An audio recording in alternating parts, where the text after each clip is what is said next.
Ladies and gentlemen, welcome to the Addicted to Success podcast.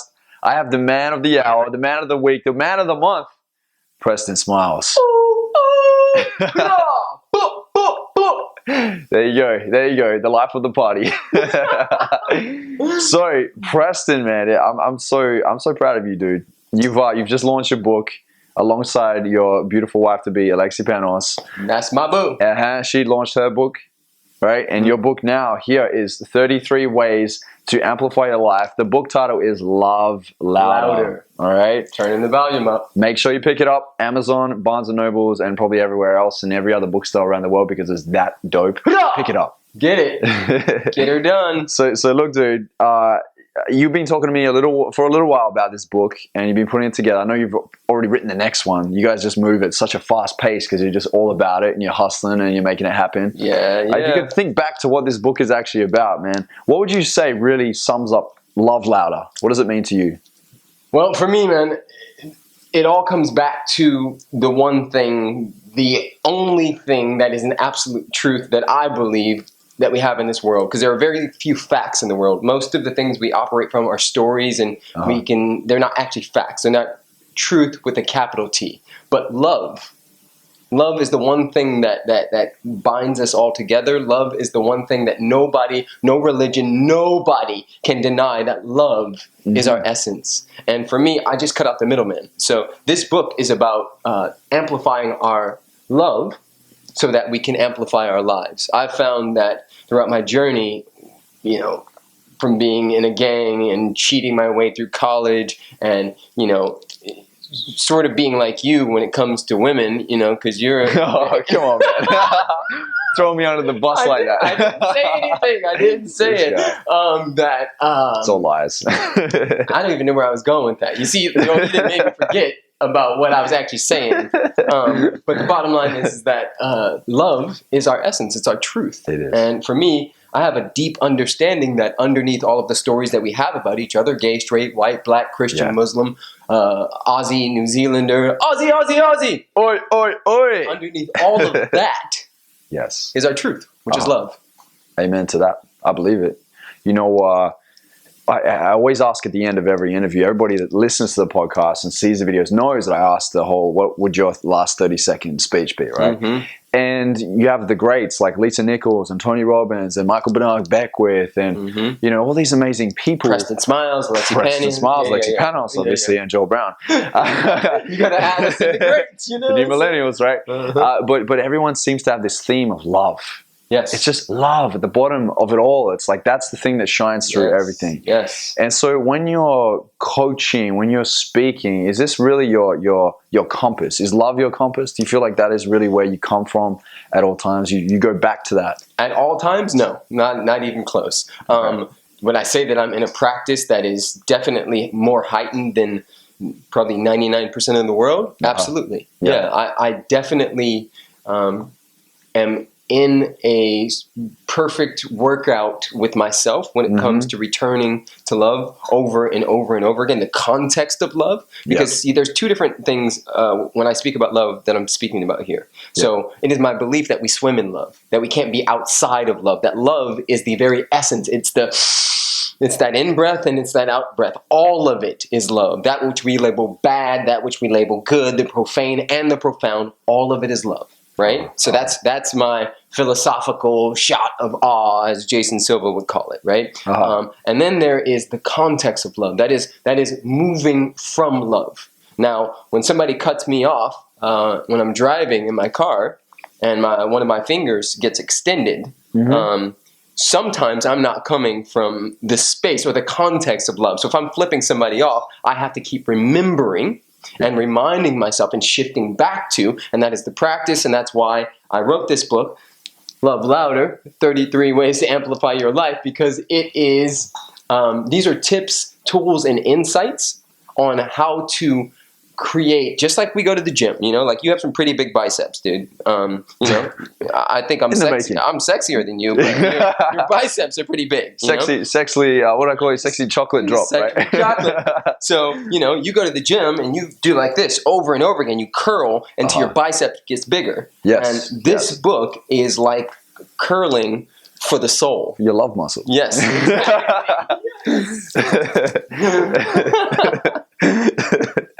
All right, this is getting out of hand now. It is, and that's the best way to be. I love it. I love it. Awesome, bro. You had a point in the book which I like. I think it's something like the blue frog or the Yes. Yeah. Touch on that because I think that's a really powerful point. Yeah, in I don't even know what chapter it is, but I speak about blue frog moments, and that is what pisses you off the most is the thing that you should potentially take a deeper look at. And I explain it through this metaphor, this analogy of a blue frog. So if I came up to you, Joel Brown, and I was like, yo, you a blue frog. You'd be like, I'd laugh. Yeah, you'd laugh. Exactly. But if I came up to you and I was like, you know what, Joel? I think you're a liar. I think you're a cheater, and I think you steal people's money and people's hearts. Wow. And still, I'll be cut. Yeah. Well, maybe. If that's not you, you go, well, dude, that's interesting that you think so. Yes. But if one of those things, and I give an example because, for a long time, I got called a faggot, a nigger, a punk, a million other things, but being called closed off, that pissed me off. Wow. And being called closed off pissed me off because there was some part of it that was true for me. So that's where my work was. Yeah. You see, we teach that what imprisons you also points to your freedom. So the thing that imprisons you is on the other side of that is the gold, the proverbial gold. And it's all an inside job. So, what you seek is seeking you. It's just a matter of can you move the stuff out of the way and see with the eye behind the eye what's actually there. Dude, you're going deep with this now. Let's go. Going deep, squeezing the juice out of it. Yeah. So you in that moment identified, well, that's an area I would like to work on. So you feel like the frustrations, when you feel frustrated, that's really when you're like, you got to check in with yourself and go, is that something I need to work on? Oh, yes. Now? Every I'll tell you this. And I know you just did an interview with my fiance, soon to be wife, Alexi Panos. Yes. Right? And, she's one of the most amazing people I've ever met, if not the most amazing. I love her with everything I have, every ounce of my being. And beautiful. I also say that Alexi's my guru because some of the things, she would say the same about me, because some of the things she does, quite frankly, piss me off. Right? And she's always constantly teaching me where my work is. Yes. You see? Yeah. She's teaching me through her ways of being, which is not right or wrong, good or bad. They just are. She was raised by somebody, went through a whole process. I was raised by somebody, went through a whole process, and I'm bringing my unconscious agreements to our relationship, and so is she. Yes. So when she's doing Alexi and I'm doing Preston and some of those things trigger me, it's an indicator of where my work is. So Alexi is my guru. The person who cuts me off on the way to work is my guru. The person in that cubicle next to you that you want to choke out every other day is your guru. I love it. I'm sure you piss her off a lot too. For sure, man. Hey, if you could say which one pisses the other off more, who would it be? I mean, it's me. Guys always, in a male to female relationship, dudes usually. So you're saying girls are more sensitive, or we just do that? I would say, based on the way society has raised women, they are more sensitive. I'd say that they have more gray matter, and they are not the same as us, and they have this magical thing where they can create a baby, and every month the moon swings around the planet, and these cycles happen, and then all this blood comes out, and it's all amazing, and that creates this environment that can be explosive, and I think that it's beautiful, and I celebrate the feminine. I celebrate the feminine within myself, and I love you, Alexi. Please don't hurt me when I get home. I'm joking. She's here right now. You're a funny cat. Beautiful too, mate. Beautiful to see you guys together. I did mention at the book launch that I was at the other night with you guys is that you have this beautiful synchronicity together, and so I think a lot of people in the room weren't even really they know your book is amazing and her book is amazing, but they were bypassing all that and asking relationship questions. They're like, how do we have a great relationship? How do we have it? So if you could just leave because we're trying to keep it kind of simplified here with the time that we have, if you could drop one gem that you feel has really helped you and Alexi have a great and powerful relationship, because you're living and breathing that right now. What would that thing be? What would that one thing be if you could leave people with that? Here, I even wrote about it in my book. I called it a public love announcement. This is in Love Louder, 33 Ways to Amplify Your Life. Get the book anywhere you can. Plug in right now. So it says, ladies, fellas, this is a public love announcement. Please stop putting your hopes, dreams, let me say this again. Please stop putting your hopes and dreams into one person. Nobody can handle that kind of pressure, and it's not their duty. So I'd say one of the biggest things that has been a catalyst for Alexi and I stepping into a powerhouse, conscious power couple type of situation is we don't put our hopes and dreams on each other. It's not Alexi's job to make me happy, and it's not my job to make Alexi happy. So we're both committed to being the best versions of ourselves, and we're both committed to, the proverbial mountain that we're climbing, and understand that it's about the journey. So for us, there's a lot of pressure that's off because it's two holes in a relationship instead of one person being the dealer and one person being the addict, and the addict always has to get another hit. The hit. Do you love me? Do you really love me? Or these what's the word? Possessive men who don't want to let go because they need to know that you truly care about me. I need to know where you are at all times, and all of that stuff doesn't work. And I think it's a broken paradigm, and it's time to shift. I love that analogy, the drug dealer and the and the drug addict. You know a lot about that, right? Because you're still on drugs right now. Yeah, right. I'm on a drug called endorphins, man, and when I work out, I get the good hit. You're on a drug called love. Look out. So look. What you're saying here as well is self-love is really the oxygen, right? It's the self-love. You can supply yourself with that. That's your cup that you fill yourself. Then you can overflow each other's cup. It's not just like, hey, I've got to pour yours up all the time, because that just becomes tiresome, exhausting. Absolutely. So how can we better love ourselves first so we can give more love? Well, I'll say this. A lot of people come to Alexi and I and they want to become something. So they want to become better speakers. They want to become successful. They want to become rich. They want to become something. And I support people in understanding, and it's not about becoming, it's about revealing. Revealing what's already here. So, so many people in our society are placing their happiness outside of themselves. I know that because I've done that most of my life. When I get X amount of dollars, when I graduate from college, when I meet the one. These are all, the happiness is all out there, and it's happening all the time. But once I got that it wasn't about what's happening out there, but about what I'm revealing, about my unique soul signature, what it means to be Preston Smiles, all 6'2", beautiful chocolate dropness of myself. What that means. When I start revealing that, the game changed. So for me, it's about paying attention to what's already here. We get so caught up looking at what's not working, and we're searching for a way out there that is going to shift something in here. But it always starts here. And I say you start with, how am I already awesome? And how can I get out of my own way so I can reveal that beauty, that power, that joy, that abundance that's already here. It already lives here. Yes. It's for the taking. All of it. Every single drop of the sexy chocolate drop. Exactly. And you will never run out of it. That's the thing. It's not ours to keep. Yeah. And we'll never run out of it. Yeah, it's infinite, man. Love is infinite. Yeah, hell yeah. I love that. If you could ask yourself one powerful question, just one powerful question, what would that question be for you?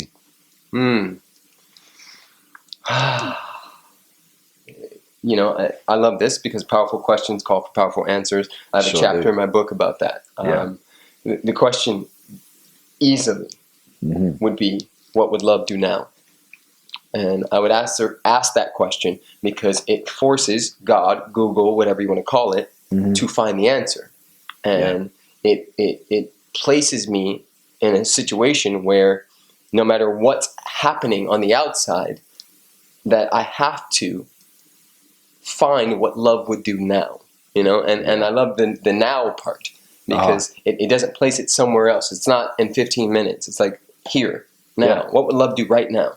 Oh, love would get still. What would love do right now? Love would leave this room. What would love do right now? Love would take a deep breath and remember who and what I am. You see what I'm saying? Like these questions call for a lot, man. They call for a lot, yeah. I mean, you just asking yourself right then in that moment, that question, you already brought up a bunch of answers, which I feel like so many people that are watching this right now go, oh, wow, he's right. Like, yeah, that would be the outcome if I asked myself that question and came up with that. So, yeah, I love that. I love it. What viewpoints did you have on love, say, you know, before you started working on yourself? Let's say back in the gang days and when you were drinking, because you don't drink alcohol anymore. I think that's an important point. You've cut a lot of things out, vices out of your life, which is great.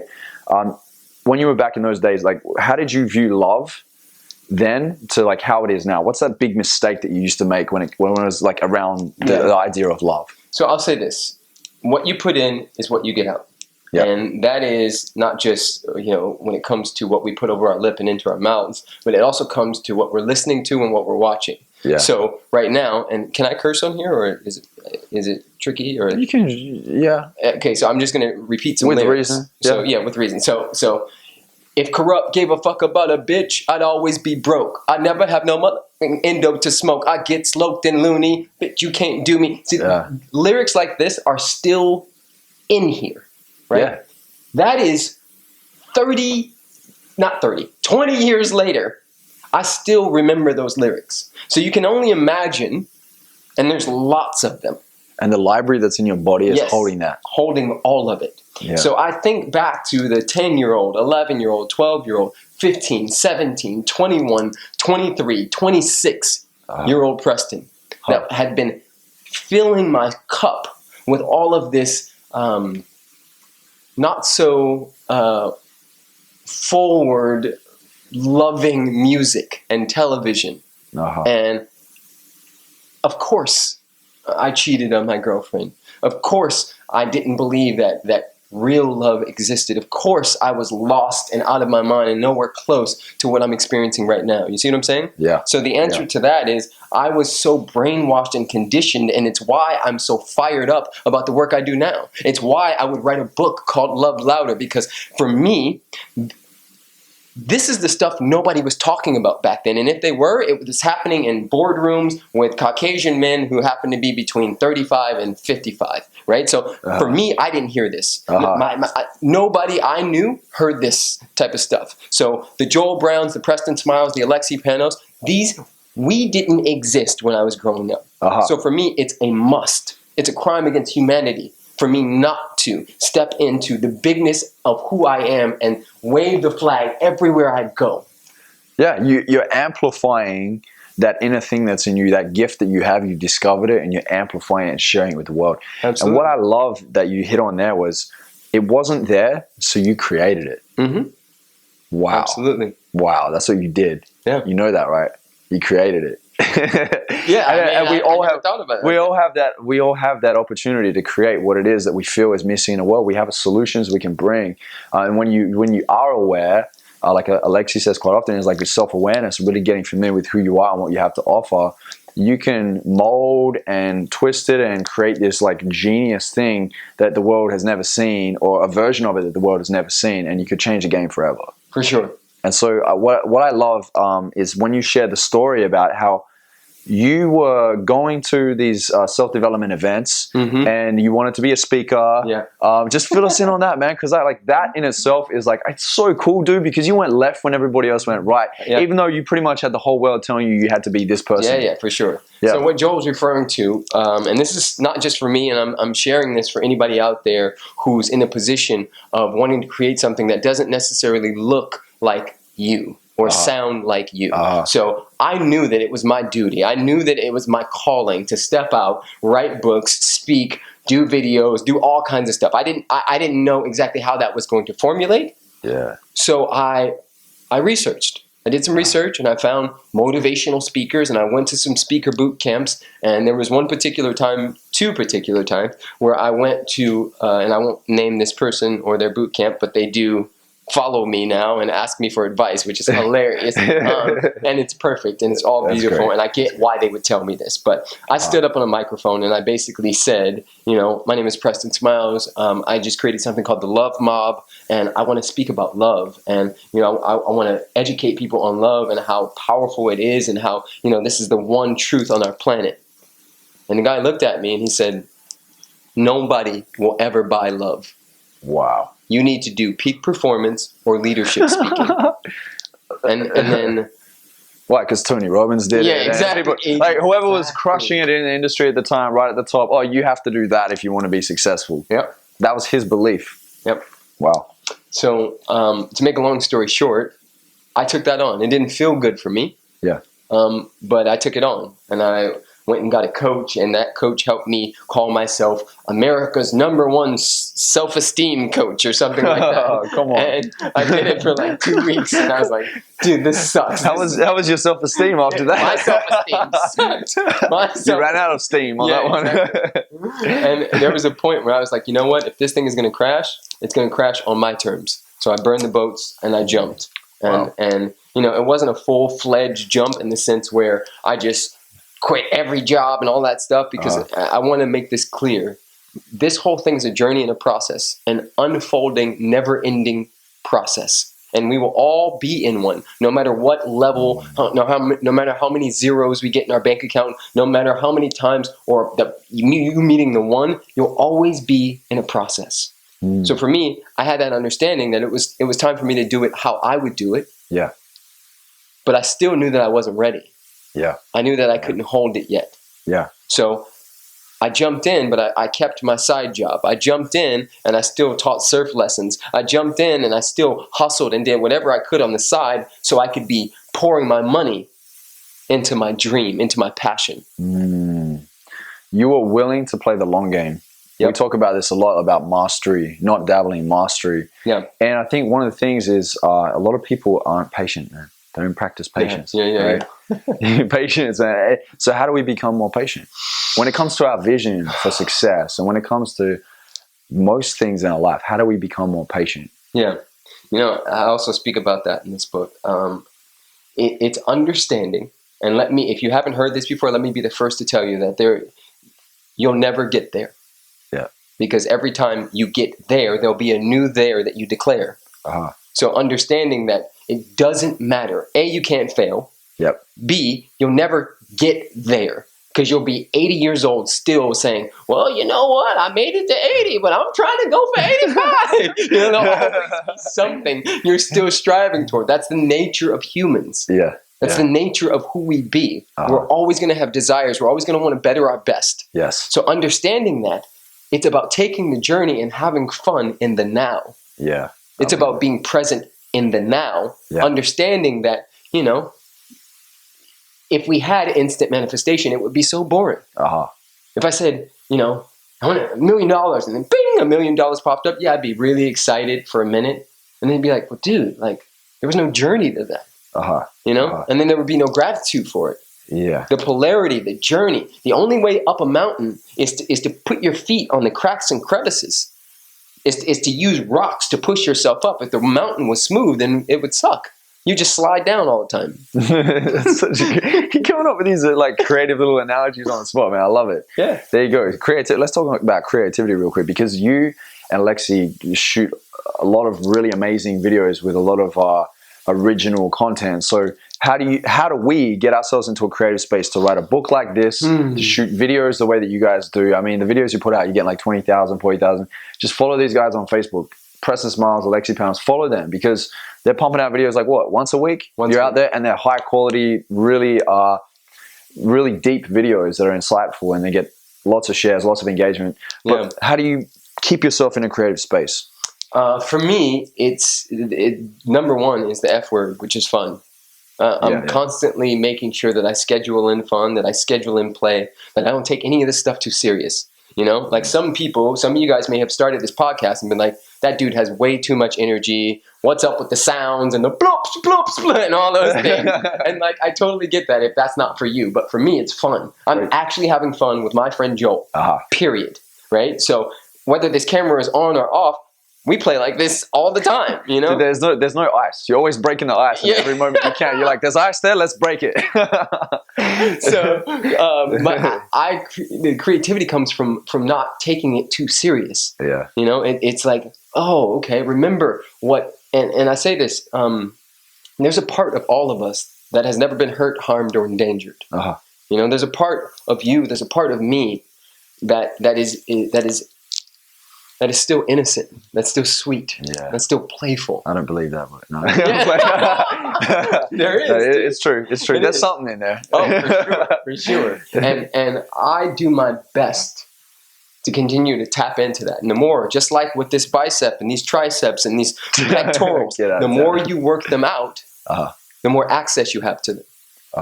So I've been working out the muscle called play. I've been working out the muscle called spontaneous laughter and joy and tapping in and connecting and understanding that it's not just me, that I'm being used, that I'm a vessel for something bigger than myself. We all are.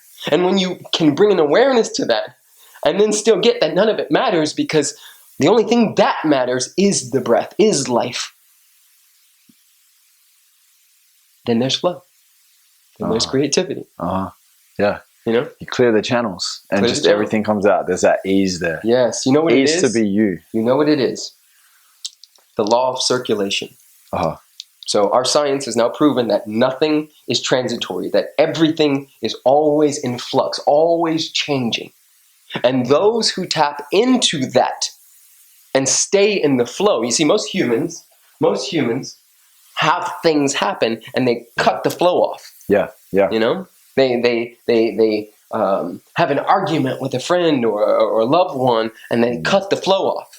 You know, they lose a client, and then all of a sudden they're clinching, and they need to watch their money, and they cut the flow off. And for me, I'm constantly reminding myself that there's a universal flow always happening. You know, I said in the last podcast I did with you about Shakespeare. Shakespeare said in Romeo and Juliet, "My bounty as boundless as the sea, my love as deep. The more I give to thee, the more I have, for both are infinite."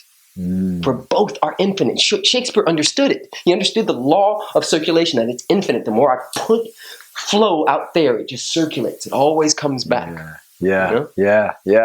Michael Bernard Beckwith said at the end of his 30-second speech on the podcast was, "The love you give out is the love you get back." Always. Yeah. Always. It's circulation, man. It's circulation. Dude, some people are just cutting the circulation right off. Absolutely. And they're dying. Literally. Yep. They're dying because there's no love.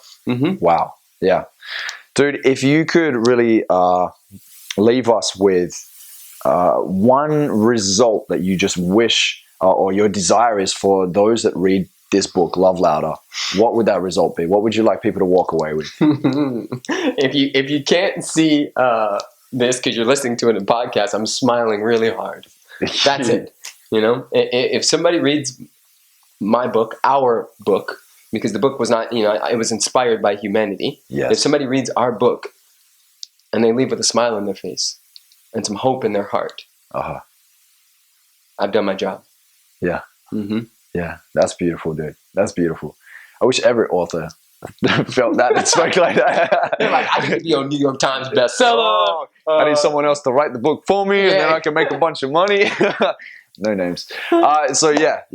For sure, man.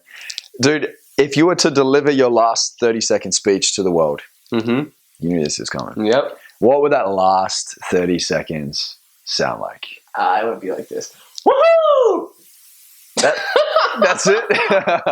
And then I would laugh and then I would say, guys, I love you so much. We are love's voice.